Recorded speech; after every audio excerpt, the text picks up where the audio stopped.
Well, I want first to thank very much Prince Faisal Al Farhan to have come here, especially from Riyadh, to talk with us tonight. And immediately after our discussion, he will fly back to Riyadh for a dinner. I would be totally happy if you had invited me for dinner in Riyadh tonight. But nevertheless, it is such a present to be here that nevertheless I am very pleased. Well, Thierry, thank you. I'm extremely pleased to be able to be here and to have a conversation with you. I always enjoy our conversations and is glad to share it with all of your friends here. And you have an open invitation to come have dinner in Riyadh anytime you want. Thank you very, very much.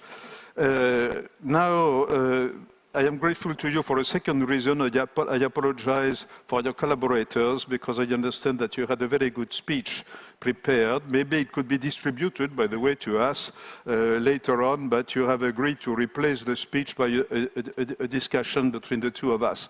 So let me start by a simple question. Everybody understands that you have been extremely busy the last 3 days. So what can you tell us about the meetings you had in the last 3 days, especially on China? We had an excellent group of meetings. We actually had 3 summits yesterday. One was just our regular GCC summit, which again focused on continuing to improve and to grow inter-GCC cooperation. And actually, something I did want to point out is that we announced in that summit, His Royal Highness announced that we will be proposing a renewed vision for the GCC. We already have what we call the King Salman vision for the GCC program, which resulted in a lot of the economic integration that we've already seen, and we are now working on presenting basically version 2.0 of that. After that, we had the GCC China Summit, and then we had the Arab China Summit. Both of them were inaugural events, the first of their kind, and for us, of course, it's an incredibly important prospect to continue to increase our cooperation with our main trade partner. China is the main trade partner for not just Saudi Arabia, but I believe for almost all of the Arab world. And having this dialogue with the second largest economy in the world is for us critically important as we continue to build our partnerships in the global environment in a way that fosters the opportunities for growth and prosperity for all. So in this global environment, how do you position yourself in the current increasing tensions between the US, China, now the war in Ukraine, and so forth and so on, and particularly as far as the oil production is concerned? So for us, from our perspective, polarization is the last thing we need right now. We already see tremendous pressures on the global economy. We see inflation, other issues, food security, and more polarization is not a way to solve that. It's only a way to exacerbate it. So our opinion is that we need to build bridges, that we need to strengthen connections, and that we need to find areas of cooperation. The China Arab World, China GCC Summit was one iteration of that, just like the Jeddah Summit with the US was. It's our attempt to continue to build bridges with all of our international partners. The Kingdom is this year the 15th largest economy in the world. It is the fastest growing economy in the world. We will be hopefully this year the first time reaching $1 trillion in GDP. So we are growing in importance as part of the global economy, and our position, the Kingdom's position, but also the GCC's position, as really a bridge between East and West is something that we want to emphasize, that we want to build on, so as to address all of these challenges that we are facing. And we live in a complicated world, a difficult world. There are always going to be issues that need to be addressed, but the best way to address them is through dialogue, is through interaction, is through cooperation, and that's our approach. Would you, to describe your own foreign policy, would you accept to use the word that the Indians use, multi-alignment, or maybe multi-non-alignment? Maybe you would prefer that. It's not about alignment. It's about finding areas of cooperation. For us, our foreign policy is driven by our need to build sustainable prosperity first for the Saudi people, but then for the people of our region, and we hope for the people of the world. And we look for every opportunity to build on that goal. So if there is an opportunity to work with a partner on the global stage to further our ability to strengthen our economic programs, our social programs, to strengthen our region, and that can happen only through cooperation, we will follow those avenues. But if you are interested in contributing to reduce tensions in this, as you said, highly more and more complex world, since you are not or not yet a superpower, the main interlocutors, I'm thinking of the US and China, have to agree with the idea that reducing tensions is a desirable goal. So do you think that today the US and China are willing to reduce tensions on the whole? I can't speak for whether or not they're willing, but I can tell you that it is our firm conviction is that they must, and that a rise in tensions is not just detrimental to them, but of course to all of us. And here it's important that we, the Kingdom of Saudi Arabia, as a leading economy, as we just said, 15th largest economy, we expect by 2030 to be at least in the top 10, if not ahead of that, but also as a part of the developing world, to galvanize the voices of the developing world, to galvanize the voices of those countries that are most interested in a brighter future, in talking to all of our partners to say, look, let us focus on the future, let us focus on cooperation. Competition is a good thing, but competition that leads to conflict is a bad thing. It's bad for everyone. It can only be destabilizing. It can only raise the prospects of starvation in the developing world, of deprivation, all of these things. So we need to focus on building bridges. We need to focus on cooperation. We need to focus on how do we build sustainable prosperities for us as individual countries, but also for the global community. You did not answer to the question of oil production, because after all, President Biden, as far as you can understand, visited Saudi Arabia somewhat reluctantly, but he did so, well, if I read the newspapers, he did so because he expected that OPEC and yourself would agree to increase production. So what can we say about that? We can say that Saudi Arabia, OPEC, OPEC Plus have a very consistent policy. Our policy is to maintain a stable market. And we have worked very, very hard to ensure that market stability in very difficult times. If we go back to 2019-20, when we had COVID, we had a serious disruption in the oil markets. We saw prices in some areas go to negative, which disrupted investment in the production of energy, which led to constraints on the markets. We intervened. We brought markets back into balance. We continue to do that. And if you look at the oil market compared to the gas market, for instance, or compared to coal markets, whether in Europe or elsewhere, you will see that oil has been relatively stable compared to all other sources of energy, even renewable energy. And why is that? Because we have been actively engaged in maintaining stability in the market. We have talked to all of our partners, the US, others, and we have explained very much our approach. And the recent OPEC Plus decision going back to October now, where we announced the $2 million cut, I think we can now see, given where prices are, that that decision was entirely justified. And one of the things we have to remember, the price has to be fair to consumers and suppliers, because without a fair price for suppliers, suppliers will stop investing. And we are already seeing significant lack of investment in the hydrocarbon space because of the green agenda and other issues. But in the long term, that may be okay. But in the short and medium term, that is a problem, because we are seeing spare capacity continuing to come down. If we see a significant recovery in China, which we all hope economically will benefit, will happen, if we see the prospects of a recession dimming and global economic growth going up, we will see significant reductions of spare capacity because of the lack of investment. The only way we can ensure that there is enough investment and enough spare capacity to cushion us from supply shocks in the near and medium term is if the price is fair to suppliers and consumers. And I would argue that the price at where we are now is fair. Most important is it's stable, which means that investors, whether it's governments or major companies, can see the prospects of a stable oil price now and into the future, which means that they can make their investment decisions based on that stability. We don't see that in other energy markets, and that is our core priority. That is the mandate that OPEC and OPEC Plus have, price stability.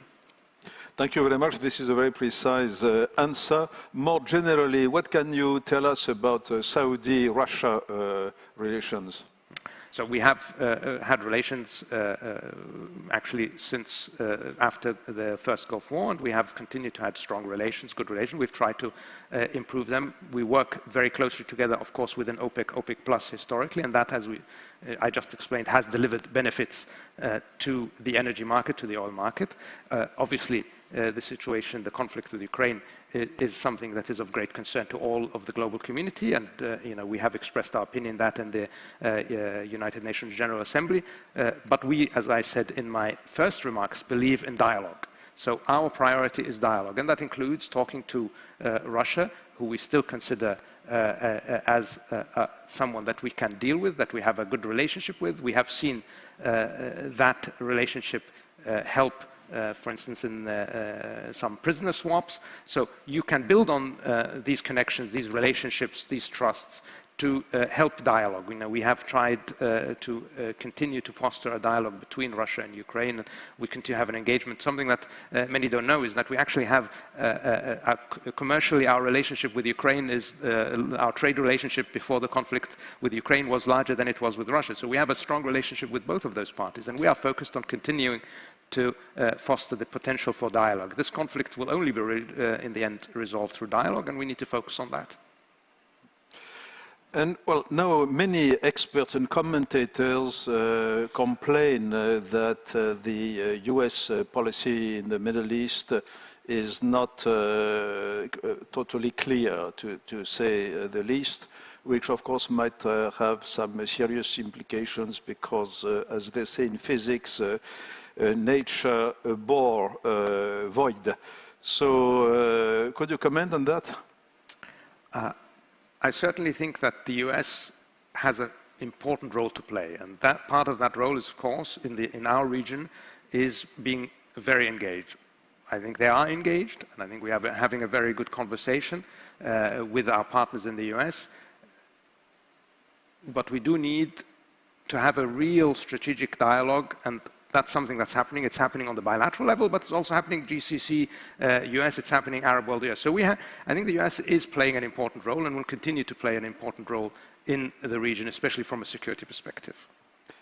And if you compare Biden to Trump or even Obama, are there noticeable differences?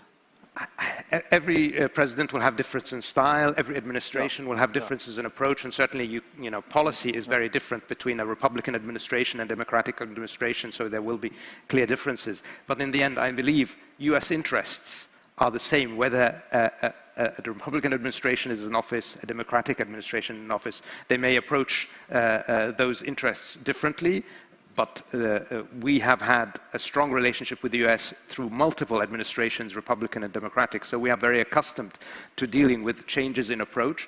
In the end, the joint interests that bind the US to the region are the same. They continue to exist, and I believe they will continue to exist in the future. And that means that the space for cooperation between the Kingdom, the GCC, and the US will continue to be very solid. So to continue this tour d'horizon, as we say in English, what about the JCPOA? A double question, in fact. Is there, in your judgment, is there still a chance that the treaty will be saved?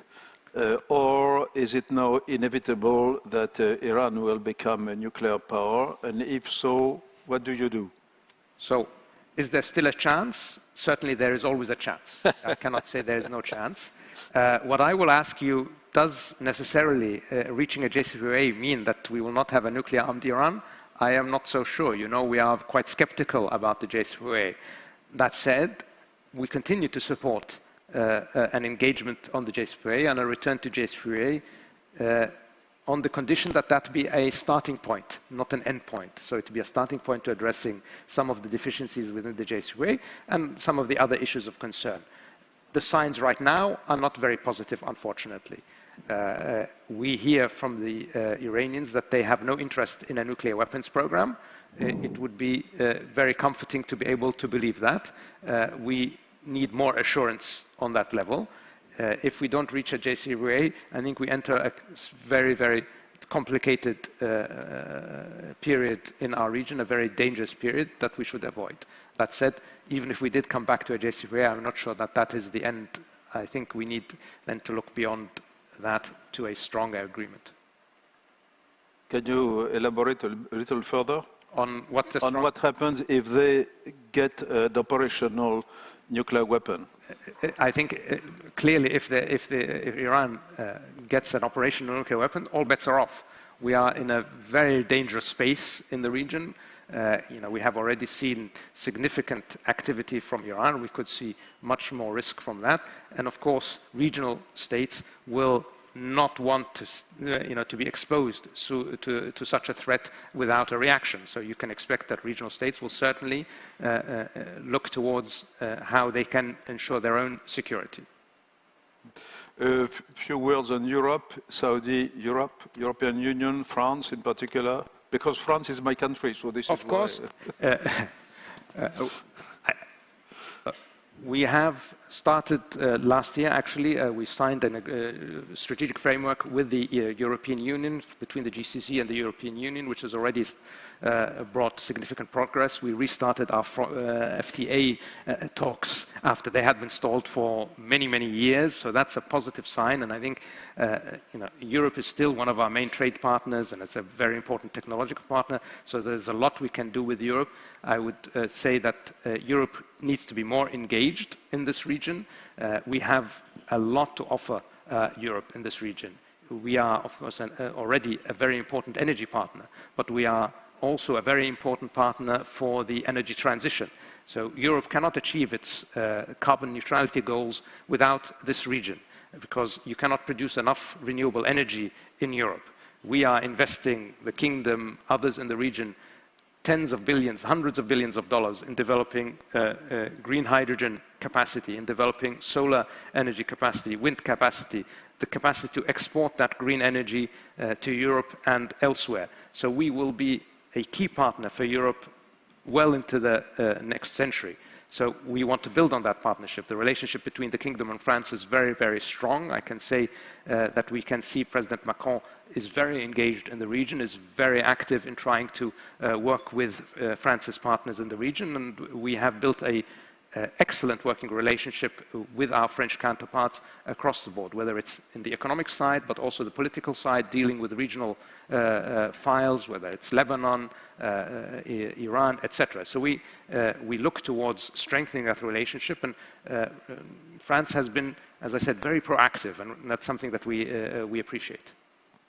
So I would like to spend the last few minutes to say a few words about the domestic situation, because I think not so many people in Europe in particular understand what is going on in Saudi Arabia, and a lot of things are going on. But before that, is there any important question on foreign affairs that I did not ask? I would not presume, Terry, to tell you what is important in foreign affairs. That's what I call you and ask. Well, but if anyone here thinks there is one important question that I did not ask, which is very possible, you know, because, but apparently 1, 2, 3, no, I am talking of global affairs, no. Well, apparently, I don't see. Oh, yes. Maybe your record, Abraham Accord. That's a good question. Sure. What's the question? Huh? What's the question? What is the answer? Because, you know, if the question, it's better to start from the answer. Sure. Because after all, you have today a big effort also. I can tell you what the answer is. Yeah. The answer is a Palestinian state. The answer is? A Palestinian state. Yes, yes. Yes, I remember the discussion in Paris on that, and that's a very serious point. So next time we have the pleasure of being with you, perhaps we should concentrate with a few others on the issue of the Palestinian state. What? Well, now if I think we have maybe 5 more minutes, something like that. I think we should. It would be good to take the opportunity of having you, because you are typically representative of the new generation of leaders in Saudi Arabia. If I may remind you, of course, Saudi citizen. Your father is Saudi citizen, but your mother was German citizen. You speak Germany as fluently as English. His English is extremely good too, I must say. So you are very international. There is a new generation of business people open to the world. So can you just tell us a few words about how you see your country today and the dream of the young Saudis for the next generation, let's say? First, I'm actually already relatively old, because I'm in my late 40s, and 70% of Saudis are under 35. So I'm actually one of the later generation, but I'm happy to contribute as much as I can under the leadership of His Majesty the King and the Crown Prince to setting up the future for this younger generation. And I think it's a tremendously exciting time to be working in the Kingdom of Saudi Arabia. We are undergoing breakneck change. We are, most importantly, working under a clear roadmap, under a clear vision, and I referred to it earlier, building sustainable prosperity for the Saudi people. And that is the absolute priority, the absolute driving ethos of everything that the government of Saudi Arabia does, whether it's domestic policy, whether it's foreign policy. So my mandate as foreign minister is very clear. My mandate is to support and to enhance the prospects of achieving the goals of that vision.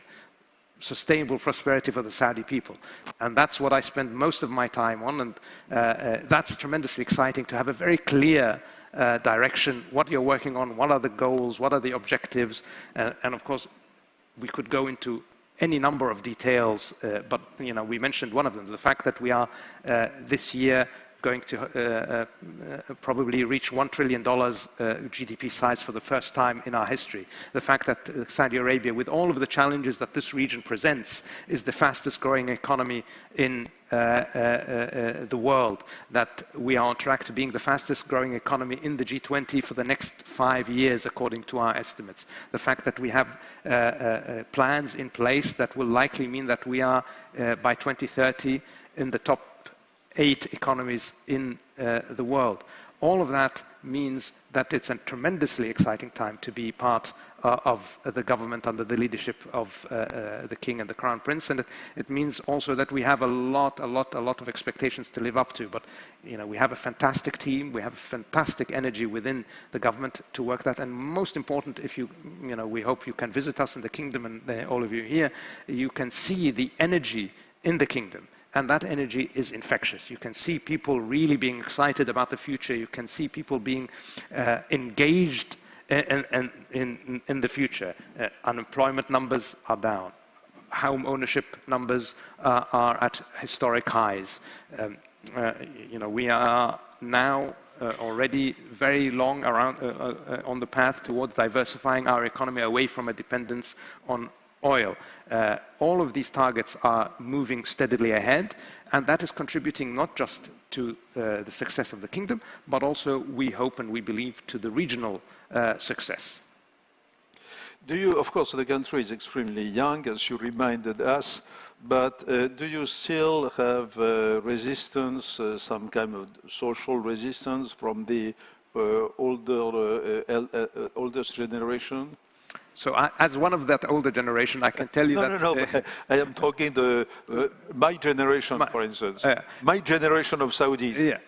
You would be surprised. This is something that's, I think, everything that the kingdom is doing, because we are doing it in a very, very well-studied way, because the leadership has taken care to study every decision, and base it on a clear logic of numbers, a clear logic of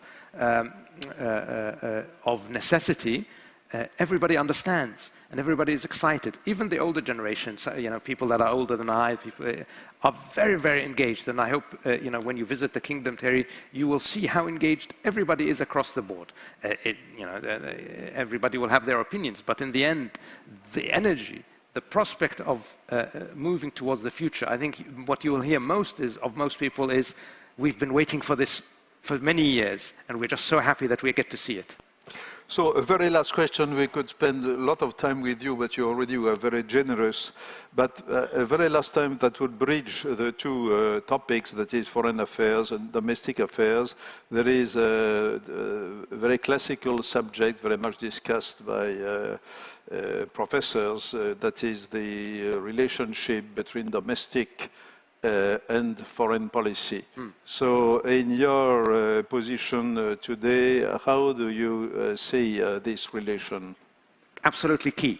So I alluded to it earlier. My mandate from my leadership is very clear. Saudi Arabia's foreign policy is a tool for its domestic prosperity. That is the top priority. How can we deliver sustainable prosperity for the Saudi people? Everything we do on the foreign policy issue must be focused primarily on that.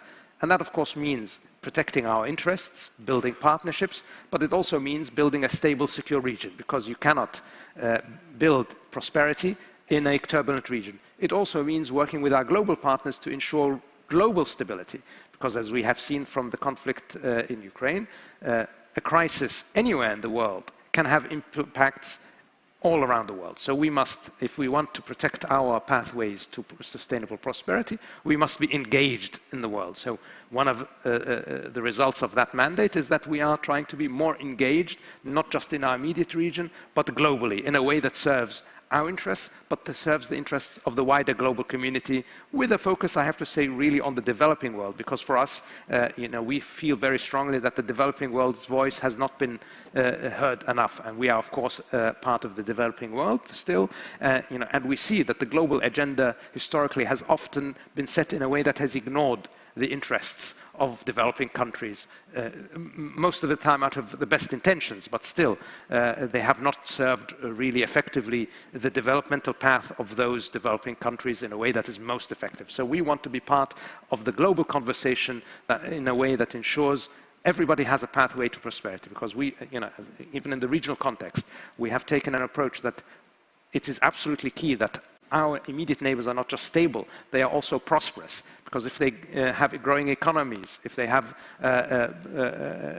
growing markets, that is for us an opportunity. And vice versa. If we are stable, if we are growing, we provide a great market for them. So that's the key focus for our foreign policy. At a different scale, it seems to be that the formulation, your formulation, is very close to that that we had yesterday, the similar discussion with Dr. Anwar Gargash on the UAE foreign policy. So your general philosophy is quite similar. I think if you talk to any GCC foreign minister, yeah, you will hear the same message. Yes. And this is just a reflection, again, that we are very much a strong, unified bloc, that we work together very effectively, that we have very similar visions. Our leadership in the UAE, in the Kingdom of Saudi Arabia, our various countries' leaderships are very close to each other. They work together. They work towards ensuring prosperity for not just their countries, but the region. And we're going to continue to do that. I will ask our European Union friends to follow your example. We are happy to share our experiences. Well, it's time to end this session. Thank you very much. I think you were great, if you allow me to speak in this way. Excellent discussion, and I wish you all the best for you personally, for your country, and I hope that Saudi Arabia will be more present in the World Policy Conference in the forthcoming years. Thank you very much. Have a safe trip back, and I hope you will be back on time in Riyadh for this dinner to which I am not participating. Well, thank you very much, Terry, and thank you all.